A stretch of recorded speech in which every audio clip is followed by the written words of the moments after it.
So the whole notion of my child not knowing how to read and write is a deep issue for me. And my son Nick, when he was, I want to say kindergarten, this would be 5 years ago. That's when we first, my husband and I noticed that he was having some difficulties, especially with reading, but also writing. We knew he was a bright kid. I mean, every parent knows their child is bright, but for some reason the reading was a real challenge, and writing was even more difficult for him. And of course, he was tested in the school, but the school said, he just has a little issue with this or a little issue with that. No one really came out and said dyslexia. The school is open to trying to give us support, but until you diagnose the situation, what support are you supposed to receive? So we went ahead and we had more testing done on Nicholas, and came to find out that yes, he was diagnosed with developmental dyslexia. And at first we were scared and terrified because we thought, well, that's just going to count him out. That's going to label him for the rest of his life. But then on the other hand, it was a good thing. The doctors at the University of Florida who told us about the Brandon Reading Clinic. Nick was very apprehensive at first, of course. At the time, he was in the first grade, but he was only reading at a kindergarten level. So imagine you're going into the second grade. All your friends are reading at the second and third grade level, and you're reading at the kindergarten level. Because he is a bright kid, he was so frustrated in school that he became a behavior problem. He had behavior issues.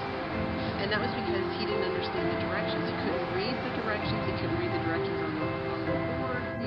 Getting through first grade, I was wondering if he was going to even make it through first grade, honestly. So we come to the Brandon Reading Clinic. First of all, the place is not a clinic. It's like a home. You walk in and you feel like you're in someone's house. You feel like you are with people who are a family in and of themselves.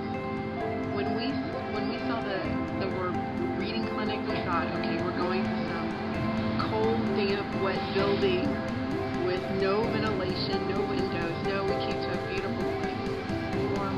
Okay, it's a house. And then we met Miss Cheryl. Honestly, Cheryl, she gave him hope in teachers again. Mrs. Cheryl renewed Nick's faith in teachers, because until Cheryl, every adult that ever was in the classroom was a harsh authority figure, and if it was not his behavior that they were upset with, they were frustrated that he couldn't read, that he wasn't writing. It just runs the gamut. And so, as a parent, you're just torn. Gosh, you're just hurt for your child because you know they're labeled, you know they're hurting. She renewed my faith in teachers too.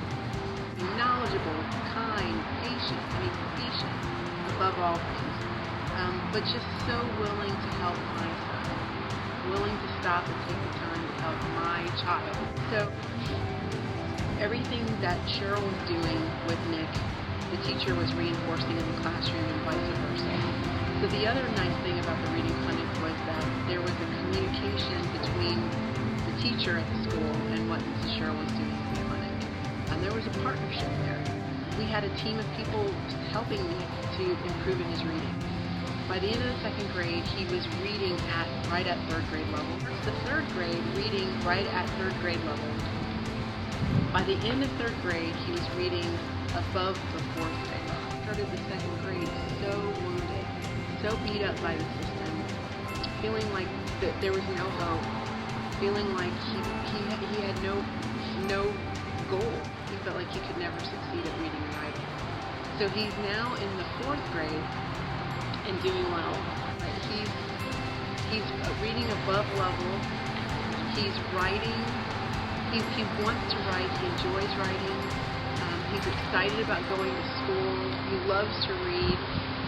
I think the Brandon Reading Clinic helped Nick unlock the mystery of reading, words and sounds, and how letters make sounds, and how sounds become words. That was a mystery to him.